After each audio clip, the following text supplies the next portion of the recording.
Okay, Paul, here's your video. Let's go.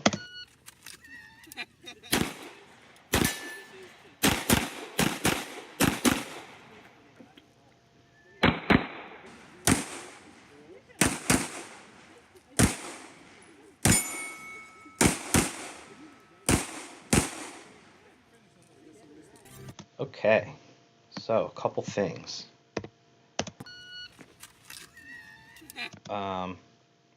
I think with you, the two main things I think with you is that I'd like to see, I'd like you to make sure that you're seeing two sight pictures for every target that you're shooting at. Instead of, double tapping it, I'd like to see, two aimed shots, even if, it feels like it might be slower. Um, I like to see that because the issue I think here with your scores is that your hits are less than ideal. The other thing is, especially on this video, recognizing which shots on the stage are hard and really bearing down on those ones. This first one being one of them. These ones a little bit easier. This first target on the left a little bit easier. But then look at your feet and look at your what you're aiming at. So you're aiming at this. This is the hardest shot on the stage. There's no way I would shoot this stage with any movement in my feet at all. I'd want to be rock solid in my stance and get two good shots off here. So for this whole next sort of sequence, your feet are never stationary. So for here, that's okay because that's an easy target. But here, that's tough. The steel, you do hit on the first shot, which is good. But then these ones, go back again since I'm talking over it.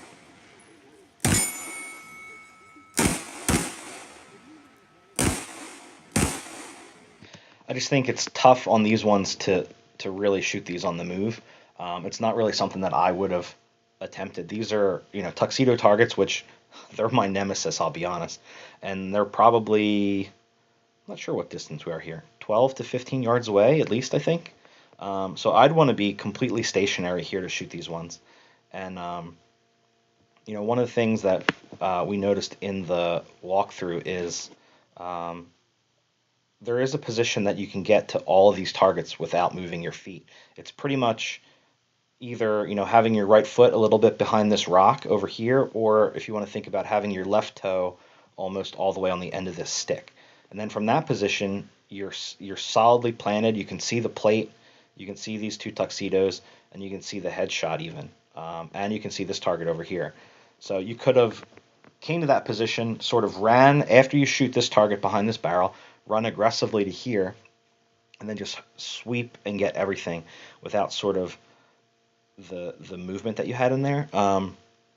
If this was a much closer array and they were open targets, shooting them on the move, obviously I'm a big advocate of it, would be a good idea. But these ones, I think I'd want to have you recognize during the walkthrough, these are the hardest shots, on the stage. This might be the hardest shot in a match.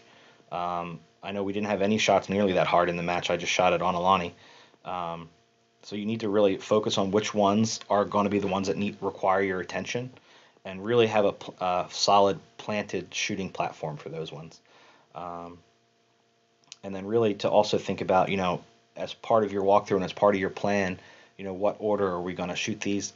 I'm sure you got a little bit crossed up here with shooting the head once and then over here and then shooting it again, but either way, I would have wanted to plant there to get this one, or even plant at the end, and then really it's easy to, not easy to get them, but if you plant at the end, you're in a solid position for every shot.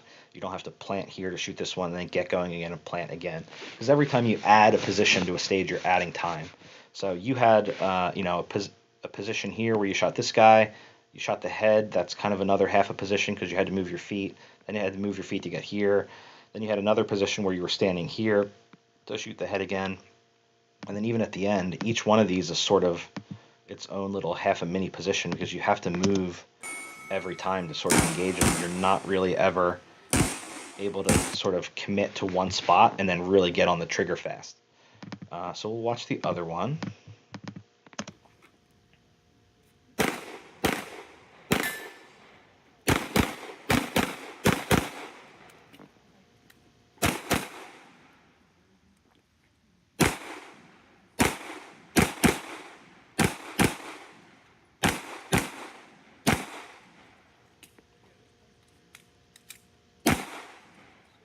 Okay, so a couple things to point out. I want to play this again at full speed. Um, as you're shooting these on the move, I just want you to kind of pay attention to your feet.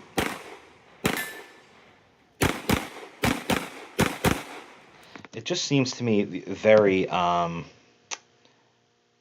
I trying to say? Very stompy, for lack of a better word. The smoother you can be, the smoother you can, roll from heel to toe, or sort of land on the balls of your feet with your knees bent to sort of take up that shock, the easier it is to shoot and the more stable the sights will be. It just looks like you're a little bit bouncy here. And then something also you notice here. So let's look at that last split. So that was a 27 split on a wide open target. We'll say 4 to 5 yards away, this target here. So just remember that 27 split. Okay, so we shot a 27 split there, and then the split on the tuxedo target, which is 15 yards away and has hardcover on it, is also a 27. Same exact time. And then this one here was a 40, so a little bit slower. And then your split on the head was a 50-ish, a 49. And then you transition over here, and I think the splits would have been back down to 27 or 30. But it seems to me like you're shooting every shot on the entire stage at the same pace. Even the hard ones, the easy ones. Let's look here. So that one's a 14. Let's do some math. That's a 27. And then a 55 transition, and then a 25, and then a 25. So pretty much it sounds like your trigger finger is set to shoot 25 to 27 splits, no matter the difficulty of the shot. So this target and this target are the same, but this one, we would anticipate people shooting this one a little bit slower. This shot here would probably be the fastest split on the stage because it's wide open and you're running at it. So that's to be expected, you're 27. But pretty much after this, I just think you're going on the shots that you should be recognizing as the most difficult ones, you're going pretty fast. The other thing is, and I'm not sure if you had any on this stage, let me pull the results up real quick. Okay, you didn't. But from this angle, it seems to me that this no-shoot's really in the way of this target.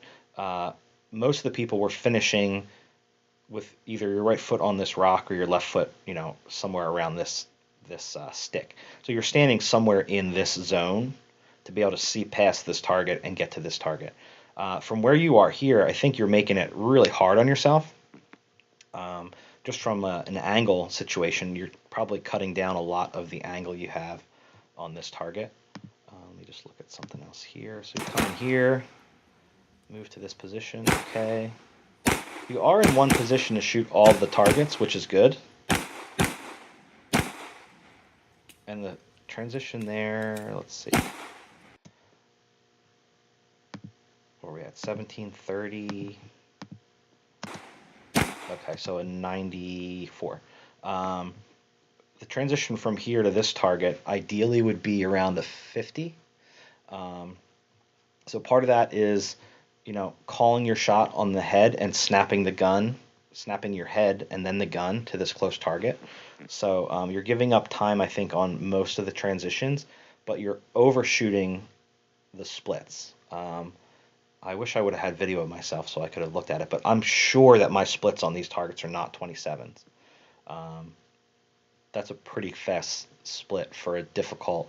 This was a medium-high difficulty shot. 15-ish yards and a tuxedo target is a tough one. And then the headshot, again, 15 yards and a headshot is one of the hardest shots you're going to see at most matches. So I think to recognize that and just dial it back just a bit to improve your hits a little bit, and your scores will go way up once you start cutting out those penalties. Other than that, though, I do like the adjustment you made as far as your stage plan after the first run. From this position, I mean, you look like you could shoot and see everything, so that's good. I feel like this is probably a difficult shot from where you are, just because of the angle getting past this no shoot. So you could have probably made it easier on yourself just to be standing over here, but that correction after the first run really helped. And then just the makeup on the steel cost you this extra reload here at the end, which stinks because an 18, if you would have hit that and had another round in the gun, you would have been around an 18.5, which is a pretty good time. That extra load kind of kills you at the end there, but definitely a big improvement on the second run, and I like it.